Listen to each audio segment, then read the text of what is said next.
नमस्कार, मैं हूं कल्याण सिंह चंदेल। आप देख रहे हैं साइंटिफिक नॉलेज यूट्यूब चैनल। आज के इस वीडियो लेक्चर में हम बात करेंगे class 10th chemistry chapter number 5 periodic classification of element. This is lecture number 4. In this lecture, we are discussing about NCERT solution of chapter number 5, periodic classification of elements.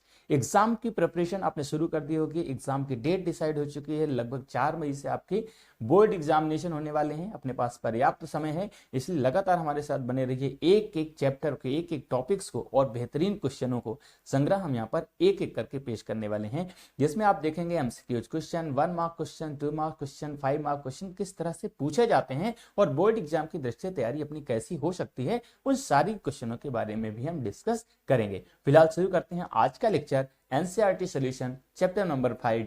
बने रहिए मेरे साथ, सीखते हैं कुछ नया।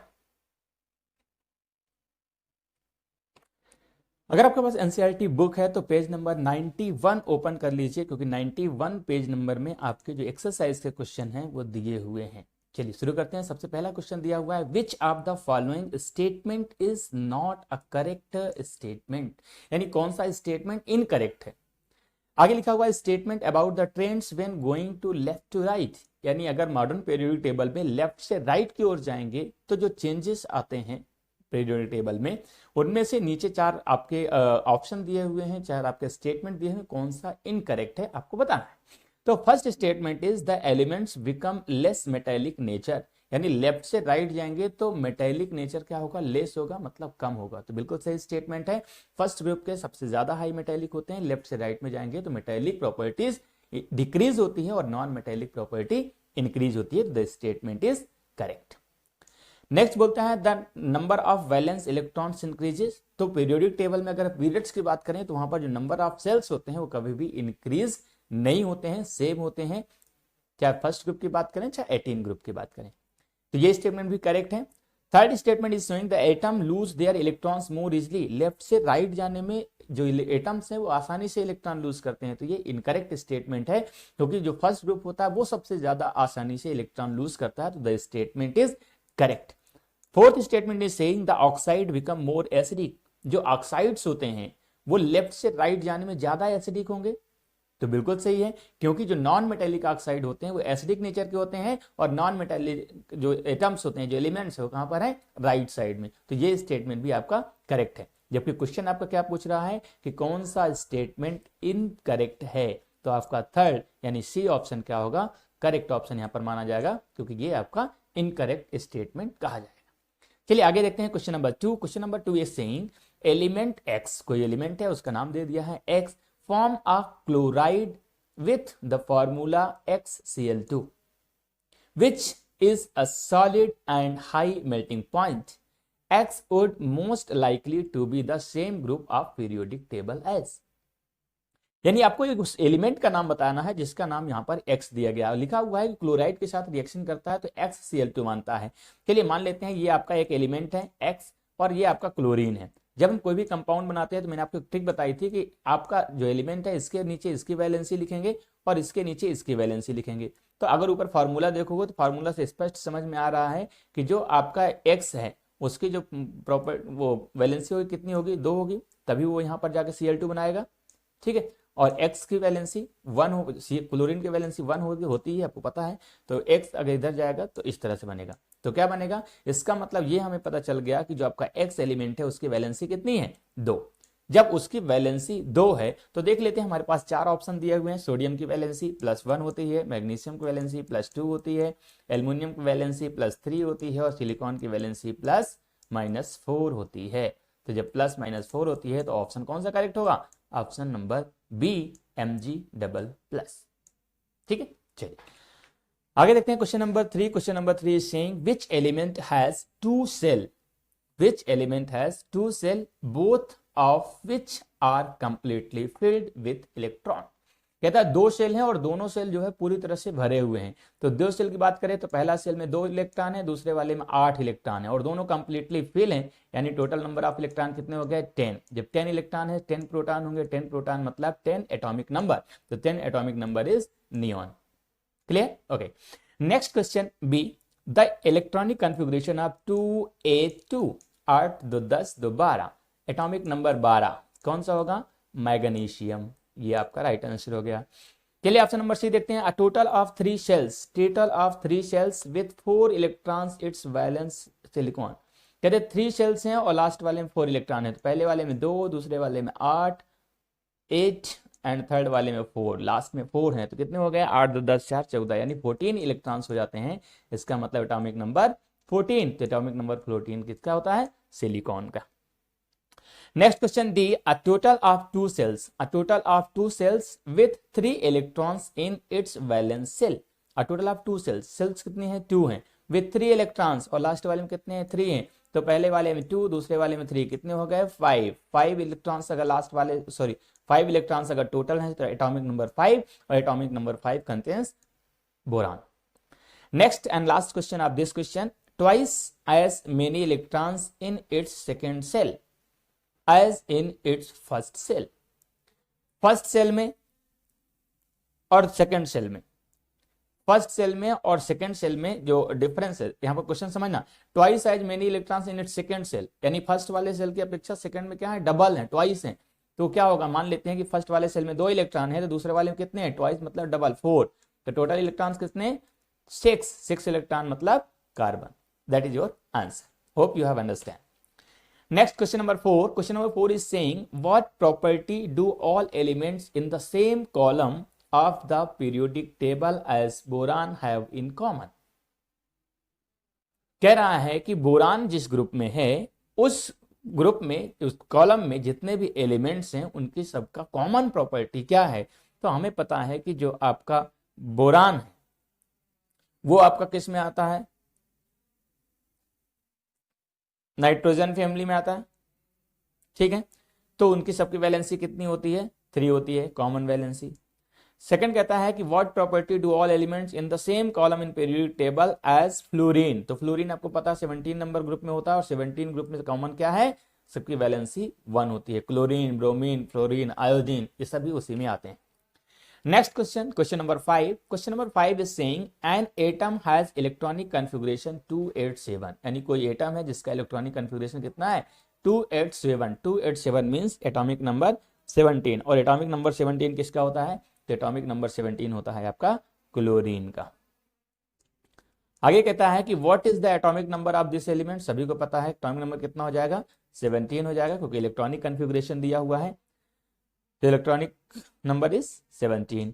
Next question is saying to which of the following element would be the chemically similar, यानी नीचे जो एलिमेंट्स दिए होंगे केमिकली कौन कौन से सिमिलर होंगे। तो आपको पता है कि नाइट्रोजन अलग है, फ्लोरीन अलग है, फास्फोरस अलग है, आर्गन अलग हुआ है, तो इनमें किसकी किसकी प्रॉपर्टी सेम होंगी। तो आपको पता है कि जो फास्फोरस होता है 15 नंबर में, और जो आपका नाइट्रोजन होता है, इन दोनों की वैलेंसी क्या होती है? दोनों की वैलेंसी होती है 3। दूसरा,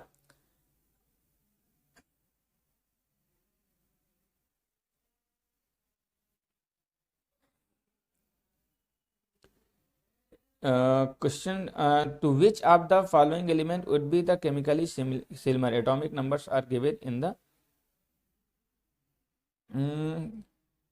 ठीक है। तो यहां पर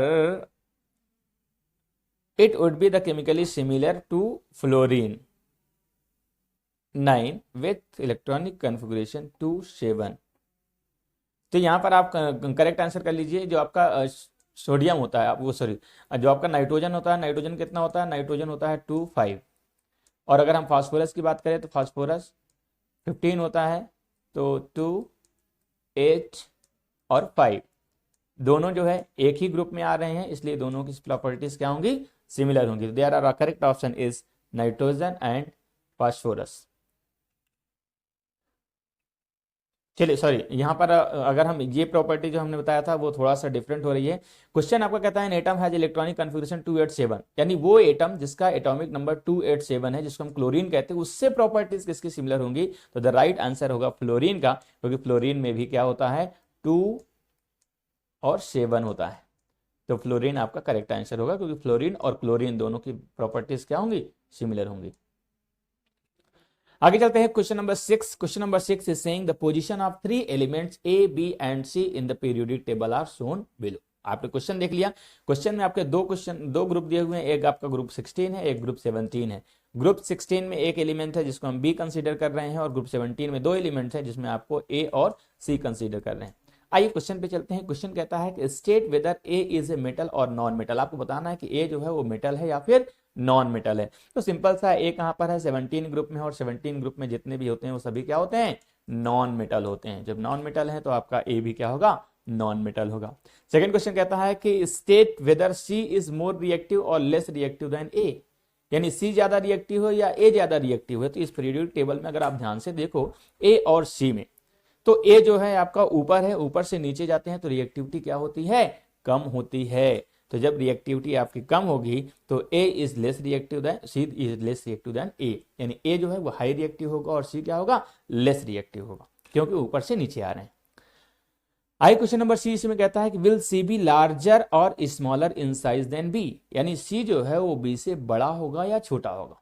तो सिंपली हमने बताया था कि जब लेफ्ट से राइट में जाते हैं तो एटॉमिक साइज क्या होता है, डिक्रीज होता है। तो बी का साइज ज्यादा होगा, सी का साइज कम होगा, तो बी क्या होगा आपका, बड़ा होगा। ये आपका रहा इसका आंसर। नेक्स्ट और लास्ट क्वेश्चन इस क्वेश्चन का दिया हुआ है, which type of ions, cations और anions will be formed by element A. तो एलिमेंट हमेशा क्या फॉर्म करता है, एलिमेंट हमेशा फॉर्म करता है एन आयन। आगे देख लेते हैं question number 7। Question number 7 is saying nitrogen, जिसका एटॉमिक नंबर दिया हुआ है 7, and phosphorus atomic number 15 belongs the group number 15 of the periodic table. Write the electronic configuration of these two elements, which of these will be more electronegative and why.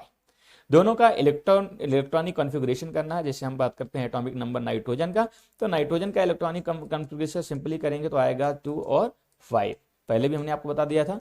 दूसरा आपका phosphorus की अगर हम बात करें तो 15 होता है इसका, यानी 2 and 8 and 5 सेम ग्रुप में आते हैं। लेकिन अगर दोनों को देखेंगे तो नाइट्रोजन आपका ऊपर आता है, फास्फोरस आपका नीचे आता है। ऊपर से नीचे जब जाते हैं तो इलेक्ट्रोनेगेटिविटी क्या होती है, डिक्रीज होती है। तो यहाँ पर फास्फोरस का इलेक्ट्रोनेगेटिविटी कम होगा और नाइट्रोजन का ज्यादा होगा। तो the right answer is since electronegativity decreases in moving from top to bottom, तो group 10 nitrogen will more electronegative. Question number 8 is saying how does the electronic configuration of an atom relate to its position in the modern periodic table। यानी जो electronic configuration है और atom का वो किस तरह से मॉडर्न पीरियोडिक टेबल में रिलेट करता है या आपस में संबंधित है। तो देख लेते हैं। क्वेश्चन इज सेइंग, आंसर क्या है कि in the modern periodic table atomic atoms with similar electronic configuration are placed in the same column, यानी एक कॉलम में जितने भी एलिमेंट्स रखे गए हैं उन सभी का इलेक्ट्रॉनिक कॉन्फ़िगरेशन सेम है। मतलब उसका जो लास्ट वाला ऑर्बिट है, जो आपका वैलेंस शेल है, वो सेम है सभी के। नेक्स्ट है question number 9। Question number 9 is saying in the modern periodic table calcium atomic number 20 is surrounded by elements which atomic number 12, 19, 20 and 38, which these have a physical and chemical properties resembling calcium। कहता है calcium आपका एक element है जिसका atomic number 20 है।